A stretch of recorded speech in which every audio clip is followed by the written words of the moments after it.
박사. 아이고. 저 주당 박사. 아이고 건강하십니까? 네.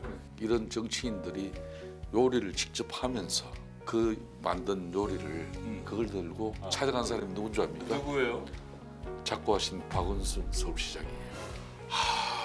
그 이후로 이제 자기 부부 동반 식사하자 그래가지고 네. 이 식사가 또 이루어져요.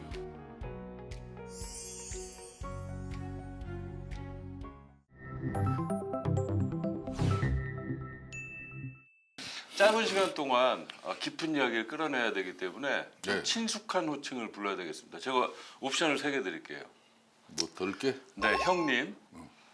들깨 좋다. 들깨. 그리고 전 원내대표님. 어떤 호칭을 원하십니까?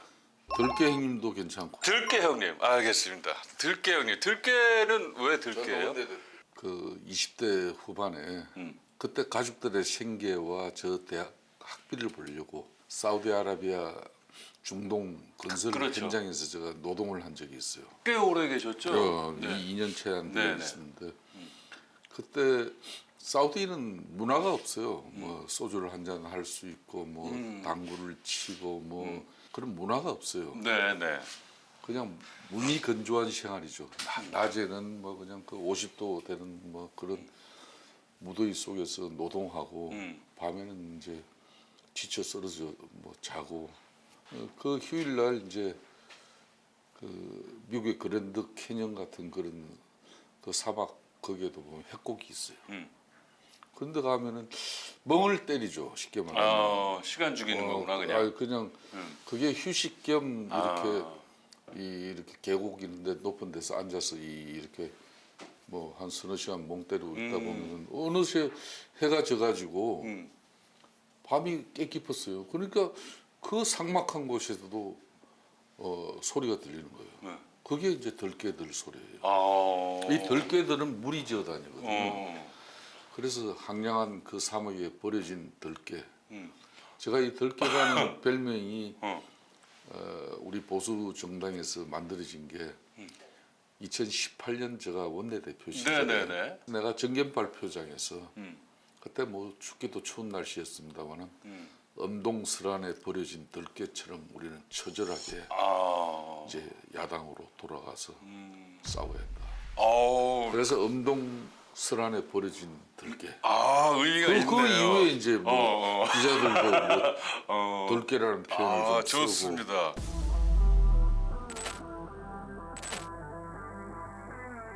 아니 경상남도 진주 출신이세요? 그렇습니다. 초중고등학교 다 초중고들 진주 시내 오리지널 전 본토박입니다. 학교 다닐 때는 어떤 학생이었어요? 별로 상태가 안 좋았죠. 어떻게 왜 어떤 면에서 어떤 면에서 뭐 솔직히 뭐 네. 진주시에서는 웬만큼 저를 다 알았습니다. 알겠죠. 어떻게? 전국에서 3대 예술제가 진주 개천 예술제라는 게 있어요. 뭐 전국에서 다 오죠. 서부 경남뿐만 아니라. 뭐 그런 때 돈을 좀 벌려고 그때 포장마차도 하고 몇 살 때요? 군대 막 제대하고 난 데는 그러니까 옛날에는 보면은 군복 입고 이렇게 거리를 활보하는 선수들 좀 있어요. 많았죠. 어렸을 때 시골 가면은 좀 상태가 안 좋잖아요. 그런 거구나. 그런 거지 이제. 근데 포장마차 잘 됐어요? 뭐 포장마차 하면서 그것도 시원찮은 실력에 칼질을 잘못해가지고 여기 그때 뭐 한 30병 이 상처 한번 보세요. 이 칼이 얼마나 깊게 들어갔는지. 요리 칼질이 아닌데 요리 칼질인데 30. 칼을 잘못 잡은 잘못 잡아서. 그거도 그냥 오쪽한 끝 부분을 해가지고 아이고. 그거 막 그대로 찔려 나가 버린 거죠. 그러니까 네. 안 해본 게 없는 거죠. 그러시네. 안 해본 포장마차까지 하셨구나. 그래서 내가 나를 소재로 해가지고 그 예능 프로그램을 하나 만드는 게 있는데 이런 정치인들이 요리를 직접 하면서 재밌다. 토크를 하는 거죠. 재밌다. 그래가지고 가장 적대적인 관계에 있었던 사람을 그 만든 요리를 그 이제 대접하면서 그 패널들이 이제 내가 만들어준 요리를 가지고 그걸 이제 재밌다. 전달하면서 훈훈하게 서로 마음에 정을 이제 느끼게 해서 이제 갈등을 해소시키는 거죠. 좋네요. 그래서 그걸 제가 1회차로 들어갔는데 야심전 프로그램이었는데 내가 할 때는 진짜 첫 방송하면서 무려 3.5인가 뭐 오, 그렇게 나와버렸어. 야, 그렇게 잘 나와?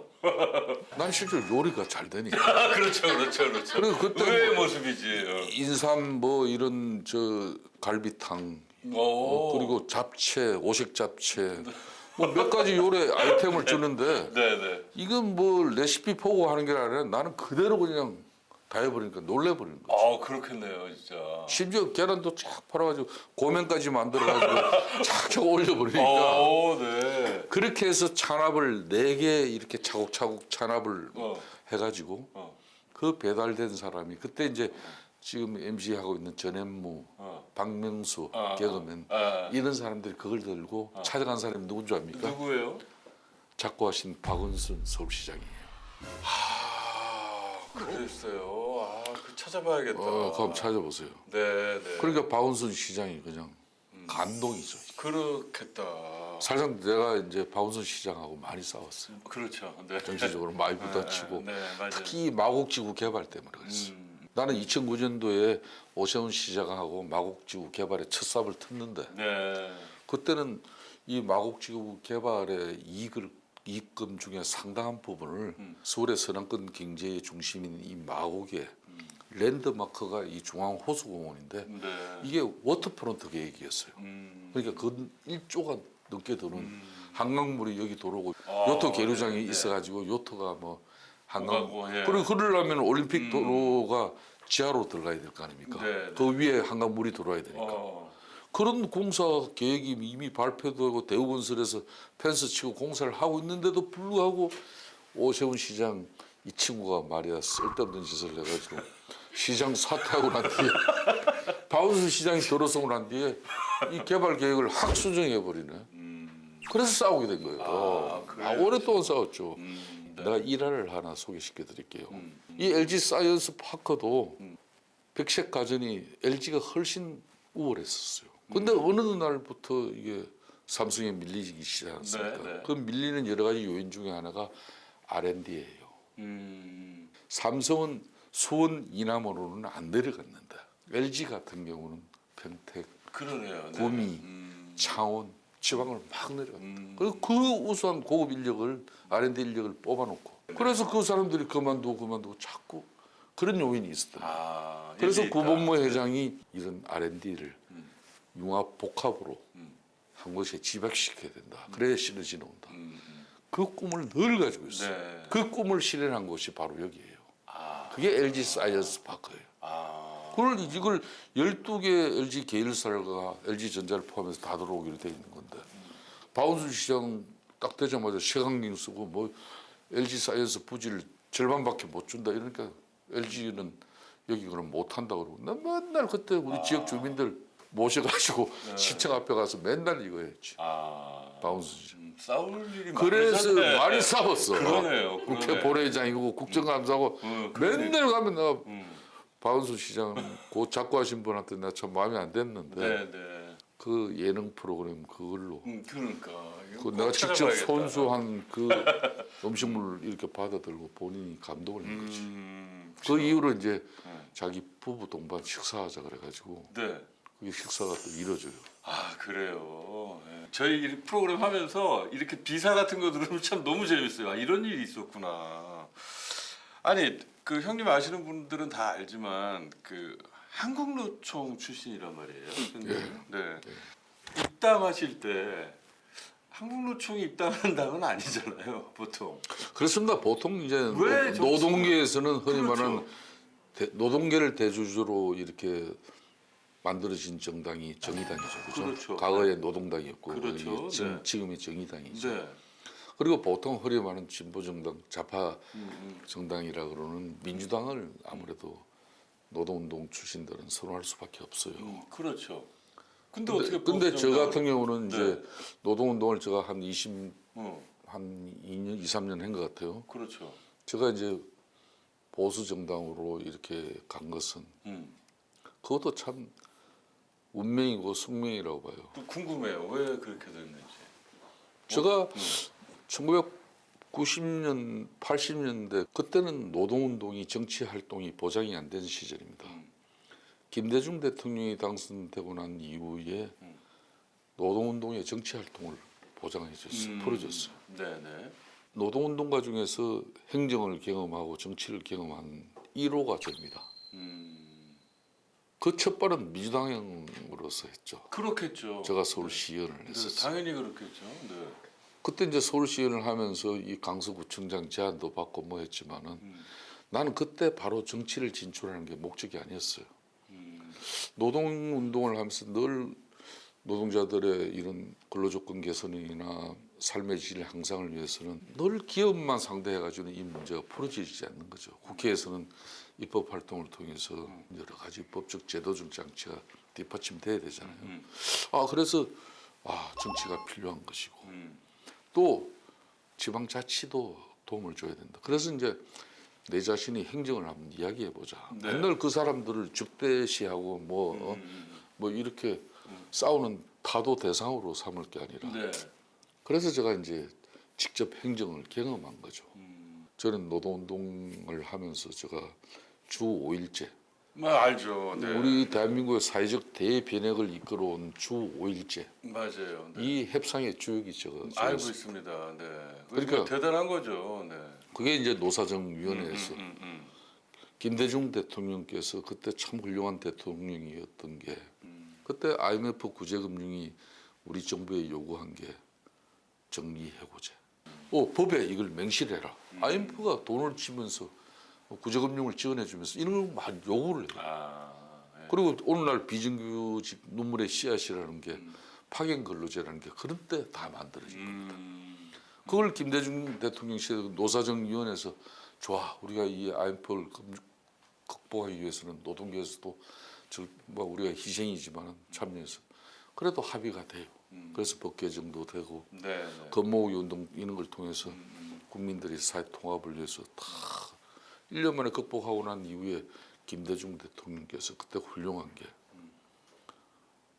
IMF를 극복하고 난 그 국내 경제 사정이 아직도 안 좋았지만은 그래도 노동자들의 이 삶의 질을 중하게 여기는 나라가 돼야 된다. 네. 그래서 주 5일제가 필요하다. 그때 그걸 들고 나와요. 맞아요. 그 당시에 반발이 노동계에서 다 반발했어요. 그렇죠. 근데 저 같은 사람은 그걸 찬성한 사람. 음. 그때 왜 반발한 줄 압니까? 왜 내가 하나 에피소드 좀. 네. 여기 여성분들도 많이 이 유튜브를 보시겠지만은 전에는 여성들께서 한달에 겪는 그 고통이 있잖아요. 네. 그래서 그 휴가제가 있었어요. 네. 생리휴가제라 네. 그러죠. 네. 그렇지만 그때는 워낙 가난하고 다들 어려우니까 그 생리휴가를 쓰지 않고 그걸 수당으로 다시 보전을 받아요. 돈으로. 네. 그러니까 이 주 5일제 하면 그런 게 그렇죠. 제도가 없어지는 거예요. 그러네요. 그게 막 제조업, 섬유나 이런 화학, 금속 공장에 많이 일하는 여성분들 이런 소득이 줄어드니까 주 5일제 반대도 걸려. 근데 더 나아가서는 이게 큰 우리가 이익인데. 지금 그렇지만 생각해보면 그걸 네. 그 반발 속에서도 주 5일제 협상이 이루어졌던 거예요. 대체공휴일이나 이거 정년 그렇죠. 60세 이런 것도 다 관여하셨잖아요. 제가 이제 관여가 아닙니다. 네. 주 5일제 협상의 주역이었죠. 네. 그리고 제가 이제 국회의원 되고 나서 이제 흔히 말하는 정년 60세라는 게 만 60세. 맞아요. 네. 대다수의 많은 기업들은 정년을 규정하고 있지 않았어요. 그래서 법적으로 대한민국에서 유일하게 만 60세의 정년 제도를 만든 게 김성태입니다. 아니 근데 지금 말씀하시는 거나 정책 펴신 걸 봤을 때도 다 민주당 혹은 정의당, 노동당 뭐 이런 느낌인데 어떻게 보수 쪽에서 정치를 시작하셨는지. 그래서 그런 거예요. 제가 어. 그때 뭐 보수 정당에 가기를 다 꺼려 했지만 주 5일제 협상에 제가 참여하면서 대려 노동자 계층에서 많은 반발이 있음에도 불구하고 근본적으로는 우리가 노동시간 단축을 통해서 주 5일제는 근로자들의 삶의 질이 개선된다. 나는 그렇게 하면서 그 비난 비판 속에서도 그걸 밀고 가는 그런 진정성을 보고 저 친구 그러니까 그때 당시 한나라당에서 저를 적극적으로 구애를 했죠. 아니 근데 그때 좀 흔들리진 않으셨어요? 그렇게 그 캐스팅을 받았을 때 네. 고민 안 하셨어요? 네. 고민했죠. 주변 그렇지만은 친구들이나, 노동당의 뭐 민주당의 도움만 가지고 우리가 뭐 법안 개정이나 뭐 안 돼요. 그리고 보수 정권 잡으면은 그냥 노동자들은 숨도 못 쉬고 살아야 되냐 이것도 아닌데. 그래서 대려 보수 정당을 내가 변화시키고 노동자들의 삶의 질이 왜 중요하고 노동자들의 휴식권이 왜 중요하고 노동자들이 왜 기업이나 산업 현장에서 안전하게 일해야 되는 건지 이 사람들의 노후를 왜 보장해 줘야 되는 건지 이걸 내가 이야기를 할 수. 민주당에서는 선수들이 많으니까 굳이 내가 안 해도 할 사람들이 많으니까. 그래서 내가 보수 정당 내가 하겠다. 진짜 쉬운 결정이 조일제 아닌데. 협상에 임했던 그 자세처럼. 네. 그래서 제가 좀 뭐 자랑 조금 하면은 많이 하세요, 많이. 브라질 룰라 대통령이 네. 이게 금속 노동자 출신입니다. 학교는 14살까지밖에 못 다니는 분이에요. 이 사람이 결국은 브라질 대통령까지 돼요. 그렇지만 브라질 대통령 되고 난 뒤에 되려 브라질 국민들 노동자들에게는 이 노동의 유연성을 가져가야 되고 기업하기 좋은 나라가 돼야 된다. 네. 이렇게 해가지고 대려 노동자 출신 대통령이 대려 친기업적인 행위를 한 겁니다. 그래서 브라질 경제가 살아나고 브라질도 구제금융을 조기에 극복하는 그런 브라질 룰라 대통령이 당선되면서 우리나라에 딱 두 사람 초청했어요. 노동계 출신. 한 사람이 민주노총 그때 담병호 위원장이라고 기억하십니까? 네, 알죠. 네, 네. 또 한 사람이 누구겠습니까? 그 한 사람이 접니다. 네. 자, 일단 저희가 그 게스트한테 내년 4월 그 총선 그 판세 잠깐 읽어달라고 얘기를 하는데 어떻게 생각하세요? 좋습니다. 제가 네네. 제가 솔직한 심정으로 말씀을 해드릴게요. 네, 좋습니다. 네. 지금 뭐 대체로 국민의힘 보수 진영에서 볼 때는 내년 4월 총선을 앞두고 수도권이 절대적인 위기라 그러잖아요. 그렇죠. 잘못된 예측이나 뭐 터무니없는 이야기가 아니라는 게 지난 10월 10일 강서구청장 재보궐 선거를 통해서 여실없이 드러났어요. 맞습니다. 네, 네. 그때 강서 구민들 57만 5천 명의 우리 구민들이 우리 국민의힘을 심판한 거죠. 네. 자 그렇다면은 네. 내년 총선이 녹록치 않죠. 네. 그래서 이제 우리 당이 지난 10월 재보선 참패 이후에 지금 핵심위가 꾸려져 가지고 지금 인요한 핵심위원장이 상당히 결기 있는 핵심안을 마련하고 있어요. 네네. 그럼 인효원 위원장은 지금 잘하고 계신 거예요?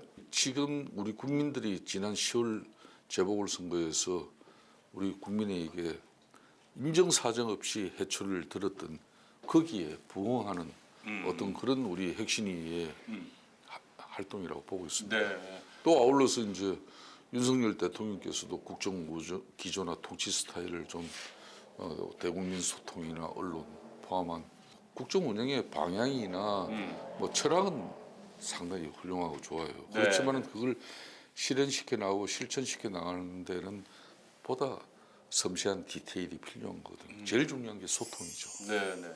소통 없이 그냥 제왕적 대통령 권력으로 일방적으로 밀고 가는 그 모습보다는 보다 집권당이 면모를 가지고 국민의 목소리를 가감없이 때로는 대통령에게도 전달하고 네, 네.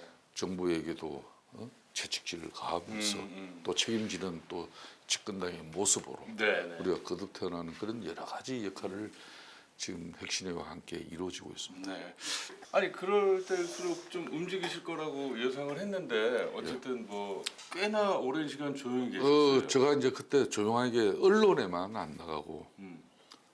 마침 당에서 저에 대한 저 원내대표 시절에 드루킹 특검을 간철시키는 그때 뭐 약 10여일간의 그 처절한 단식을 통해서 제가 그렇죠, 그렇죠. 몸이 상해가지고 한 2, 3년은 고생했었습니다. 그 후유증 때문에.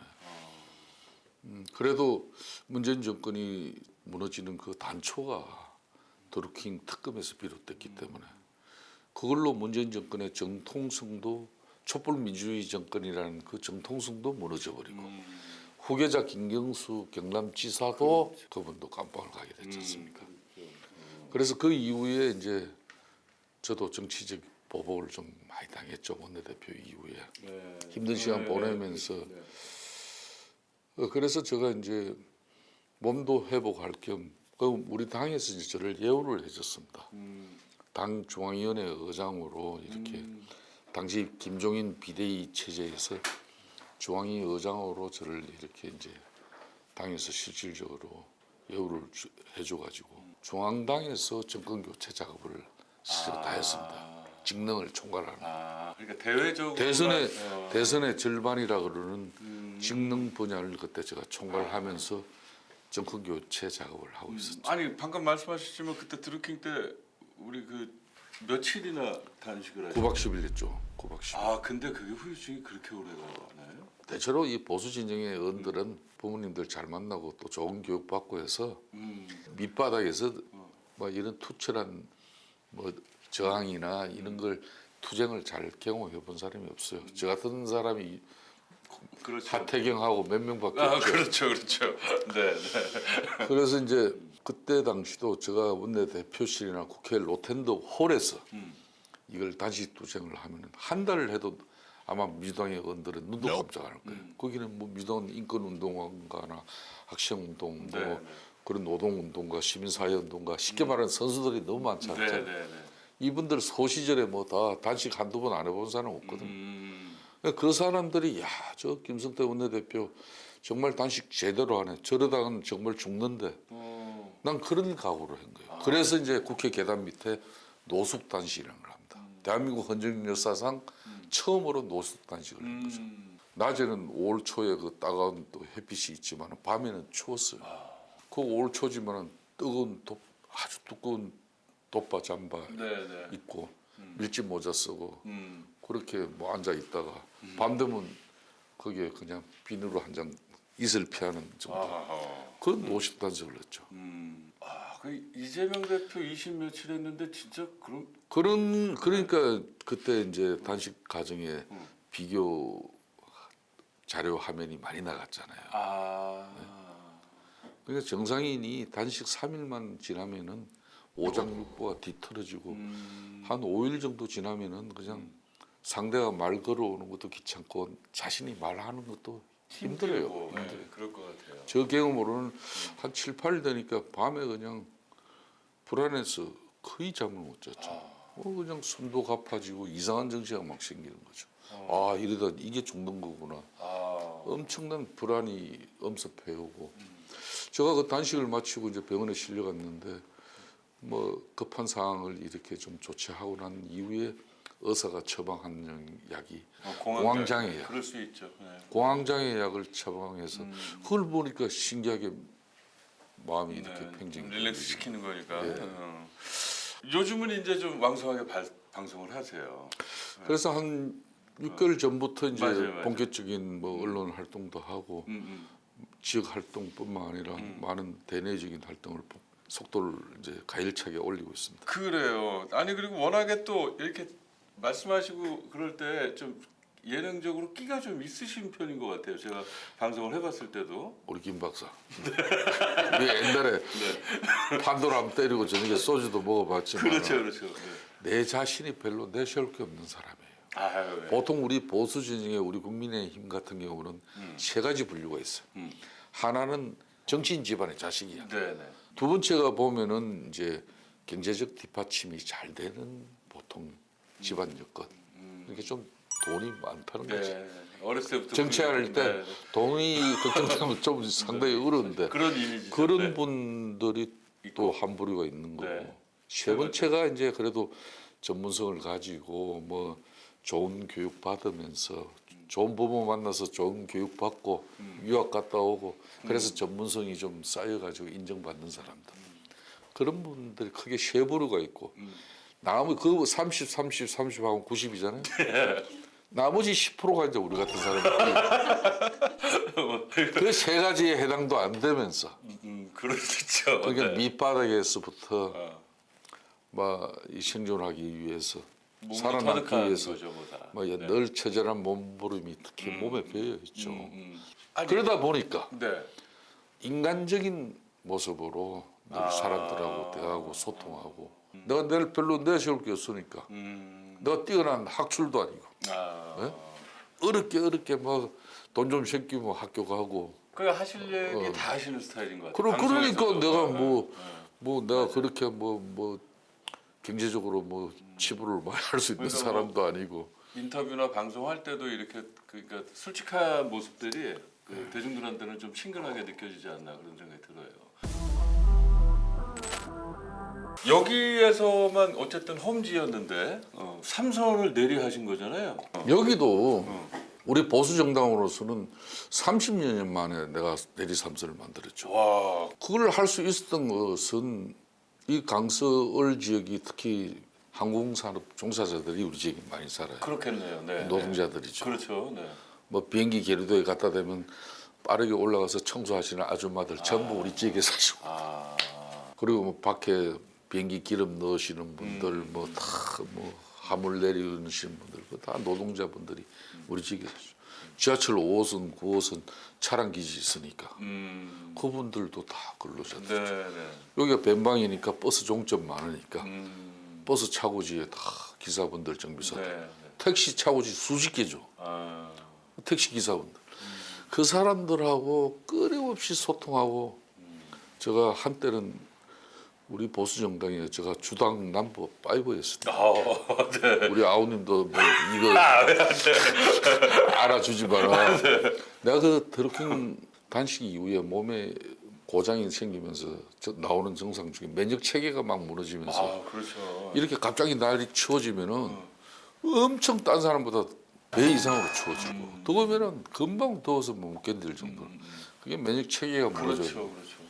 그중 증상 중에 또 하나가 술을 먹으면은 전에는 뭐 남바 파이프 정도로 술을 많이 먹었는데 그 단식 후에는 그냥 주량이 5분의 1. 아, 옛날처럼 먹어보면 어, 밤에 막 숨이 가파서 뭐 한 번은 앰뷸런스 막 부를 정도로 아 이게 컨디션이 안 좋아 그러나 그 다음에 한 열흘 있다가 컨디션 좋게 하고 낮에 사우나까지 가서 해피는 또 그날 제가 기자들하고 먹었는데 아, 예, 예. 왕창 먹었어요. 아 그날 역시 또 그런 증상이. 그래서 나 이 술이 이제 완전히 약해졌죠. 고장이 됐구나. 네, 네. 그래서 이제 지역에 그 많은 노동자들하고 일 마치고 오면은 심지어 대한항공 스튜어디스 기장 이런 분들 장시간 국제 노선에 비행하고 오면은 칼칼한 거 드시고 싶어요. 아, 네. 내가 그럼 그분들 사무장이 딱 열 몇 분 비행하신 분들 내가 또 작업이 다 돼가지고 칼칼한 뭐 안주 해놓고 소맥 그냥 아, 많이 왕창 드셨겠네. 그걸 내가 얼마나 했다. 내가 넘게. 2만 명을 했다니까. 그러니까 그 민주당 바람 속에서도 심지어 860표 차이로 당선될 때도 있고 그러니까 말이에요. 뭐 개우려고. 어떻게 이제 내년 선거운동 하시려면 소주 좀 드셔야 될 것 같은데. 아 그래서 이제 건강이 안 좋아지셔서.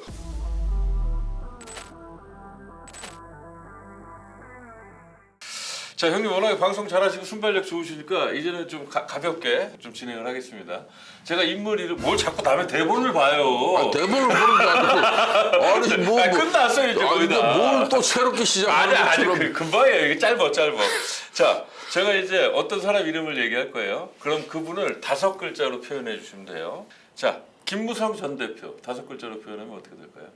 아까운 사람. 어떤 면에서요? 그래도 국민의힘에서는 보수 진영에서는 민주주의를 이야기할 수 있는 정치인이 몇 안 되는데 그래도 민주주의를 이야기할 수 있는 사람. 네. 비록 이분이 뭐 몇 년 전에 뭐 포항 수산업체한테 맞아요. 정말 통째로 사기당하는 그런 아픔이 있는 사람인데 네, 맞죠. 재산상 손실도 엄청난 거든. 단 누구를 피해 준 게 아니라 자기 가족들, 네, 맞아요. 자신이지만은 어찌 보면 사람이 그 나이에도 세상 물정에 순박하기 때문에 그런 사기꾼한테 당하는 거 아닙니까? 그렇죠. 그래서 몇 안 되는 그 YS 상도동교에서 정치를 하신 분으로서 그러네. 그래도 또 이 사람이 당 대표 시절에 비록 박근혜 대통령과 불편하고 어려진 상황이 됐지만은 그것도 딴 거 아니었어요. 이 사람이 끝까지 상향식 공천제다. 대통령 권력이 집권당의 공천을 좌지우지해서는 안 된다. 그렇죠. 그래서 쉽게 말하면 눈밖에 나고 뭐 그리 된 거죠. 네. 참 그런 측면에서 지금의 정치 시대에 김무성은 좀 아까운 아까운 사람이죠. 사람이다. 네. 홍준표 시장 그래도 홍반장 까칠하지만은 다섯 글자로 어떻게 좀 맞춰 보세요. 뭐 나한테 도움이 원하지 말고 뭐 날 보면서 그렇게 안 쓸 그런 표정을 지세요. 다섯 글자로 맞춰. 한성질 준표. 한성질 준표. 이게 정치하는 사람 중에 이런 기질이 없으면 또 안 돼. 독고다이라는 게 쉽지 않거든. 제 양반 뭐 솔직히 내 정도 이렇게 친화력이나 사람을 아우르고 이런 거 하면은 벌써 뭐 됐어 사람인데 죽어도 혼자야. 맞아. 자 이준석 전 대표 다섯 글자로 표현하면 어떻게 될까요? 챙겨야 챙길 사람. 다섯 챙겨야 할 사람인데 챙겨야 할 여섯 자 돼버리네. 아울릴 사람, 아우를 사람. 아우를 사람 좋다. 아우를 사람. 그래. 그것도 쉬운 일 아니네. 잘하시네요. 그래도 결국 생각해 내시네. 뭐 아침부터 이렇게 어려운 걸 시켜. 자 이재명 대표는 다섯 글자로 어떻게 될까요?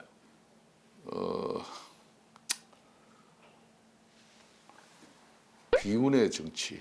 비운의 정치. 비운의 정치. 이건 설명 좀 들어야 될 것 같은데요. 이번의 정치 역정도 참 어렵습니다. 경북 안동에서 어려운 가정 형편 역경 어린 시절에 노동을 성남 지역에서 노동을 해야 됐고 그런 처절한 노동 속에서도 자신을 만들어가는 그 처절함은 있었죠. 그렇지만 그 가정이 어느새 그냥 성정이나 성품 이런 게 너무 극단적인 성품으로 됐어요. 나 보세요. 노동운동하고 중동 노동자 생활을 한 처절함이 있어도 유연함을 가져야 되지 않습니까? 전혀 노동운동 안 하신 것 같아요. 형님은 진짜. 근데 그 이재명 대표도 참 내가 비운의 사람이라고 한 것은 그런 어려운 환경을 극복하면서 이렇게 제1야당 민주당에 그래도 당 그럼요. 대선 후보가 되고 당 대표로서 지금 168승의 제1당의 입법 권력을 지금 손에 쥐고 있는 사람 아닙니까? 그래서 이 비운의 정치는 이제 자신이 좀 긍정으로 살아남고 존재하기 위해서 남을 어떻게 끌어들여야 되고 또 이걸 때로는 위기에 처했을 때 자신이 총대를 매기보다는 그 위험을 분산시켜 버리고 이걸 떠넘겨 버리고 그런 측면에서 제가 좀 비운의 정치. 나 김성태 다섯 글자로. 괜찮은 사람. 형수님도 그렇게 평가할까요? 우리 마누라는 뭐 이골이 낫지 않았겠어요? 그럴 수도 있겠군요. 죽으나 사나 그러면 자식들 보고 살은 세월이고 쟤는 뭐 이제는 어떻게 하겠어? 자 이거 아무거나 뽑으시고요. 이상한 거 하네. 아니 안 어려워요. 안 어려워. 근데 잘 뽑으셔야 안 어려워. 뒷부분에 번호가 있어. 이 꼭 바닥에. 이봐 나는 1번이야. 네. 오. 강서구청장 선거에서 그 말 그대로 참패를 하셨죠. 네. 그 이후에 책임자로 지목을 받고 좀 음해하는 세력이 있다. 뭐 혹시 얘기 들으셨습니까? 들었습니다. 네. 그 어떻게 반응하셨어요? 그 뭐 언론부터가 너무 황당하고 얼토당토하는 이야기를 하니까 대려 그런 이야기를 한 사람들한테 지탄의 대상이 돼버린 거죠. 아니 말로 강서구청 재보선이 끝나고 나서 그래도 뭐 김성태가 뭐 그나마 나한테 책임을 전가할 수 있는 정도 인물이 되고 있다는 건 나는 위안을 삼는 거고 아시겠지만은 뭐 내가 공천을 할 수 있었습니까? 안 그렇죠. 그러면은 뭐 살상 이번 강서구청 재보선은 우리 당 체제가 전부 투입된 선거였습니다. 그렇죠. 네. 지역 사령관인 제가 이걸 뭐 야전 사령관으로서 지휘권을 가지고 행사한 선거도 아니었죠. 그러네요. 그런 측면에서 뭐 그렇지만 내가 책임을 질 부분이 있다면 난 당연히 책임을 져야 되겠죠. 그렇지만 정말 뭐 하루에 잠 서너 시간 자면서까지 그 전국의 조직을 총동원시켜 놨으니까 그분들 안내하고 그분들 그래도 하루 종일 고생했는데 저녁에 밥 한 그릇 소주 한 잔 챙겨주는 것만 해도 더 힘들었어요. 그렇기 때문에 뭐 최선을 다한 그런 입장이기 때문에 막 그런 이야기는 그래도 저한테라도 책임을 전가해서 뭐 좀 위기를 극복할 수 있다 그러면 내가 뭐 그거는 내가 감당해야 되죠. 보기보다 대인배신데요. 하나 더. 이런 거 말고 좀 뽑게 해주세요. 아니 이거 쉬운 거 봐. 이거 진짜라니까요. 또안 봐. 저희 거짓말 안 해요. 보고 한다 정말 그러고. 진짜 있는 질문이에요. 이번은 좀 반대 좋죠? 색깔 내. 네, 뭘까요? 5번. 5번. 아 이것도 어려운 건데 이거. 자 이거 봐. 5번 봐봐. 내 일부러 그런 게 아니잖아. 자 김태우 전 구청장이 다시 강수에 도전하면 형님이 대통령 비서실장으로 가고 김태우가 전략 공천 된다는 썰이 있었어요. 전혀 맞지 않아. 그 말이 아니야. 전혀 맞지 않아. 전혀 맞지 않다. 전혀 맞지 않아. 전혀 맞지 않는 사실이고 아예 없는 얘기다. 아예 오케이, 알겠습니다. 공식 질문이 있습니다. 모든 권한은 형님한테 있어요. 국회의원 300명이잖아요. 예. 그 중에 딱 3명을 형님이 찝을 수 있어요. 만들 수 있어요. 첫 번째 누가 될까요?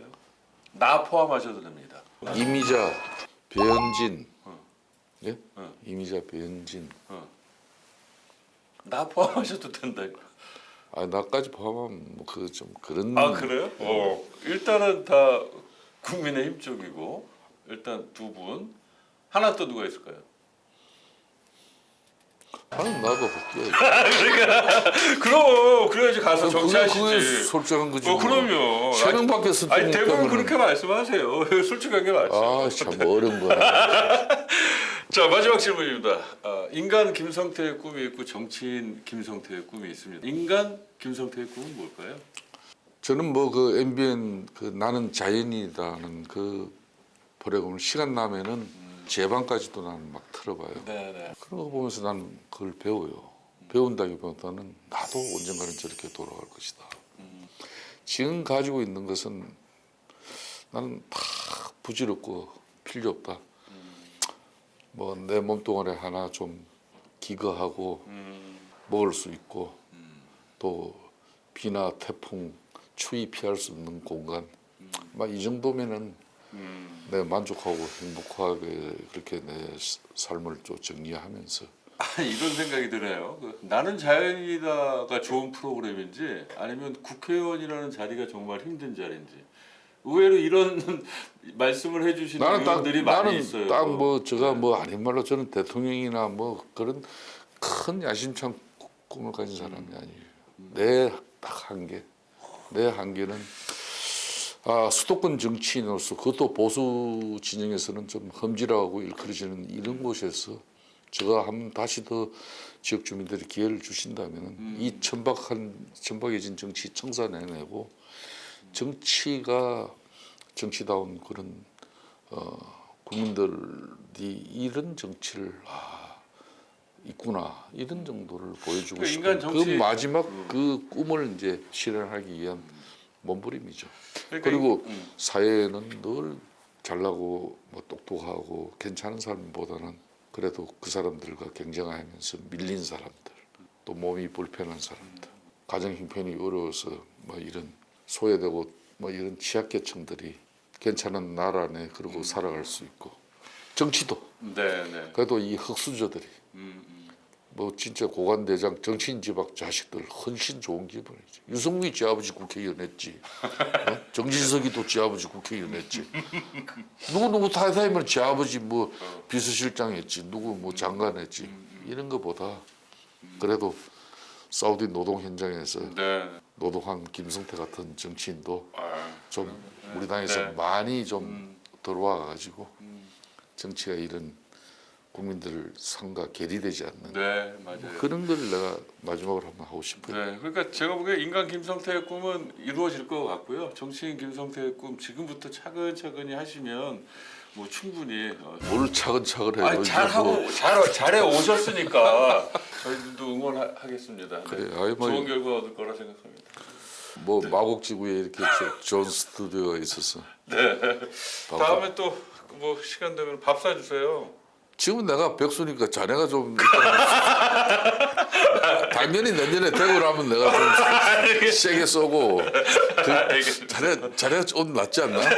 제가 좀 낫습니다. 네. 자네 집사람도 광고도 뭐 계속 보고 아유 참. 예, 오늘 정말 감사드립니다. 고맙습니다. 그 이야기하니까 빨리 알겠습니다.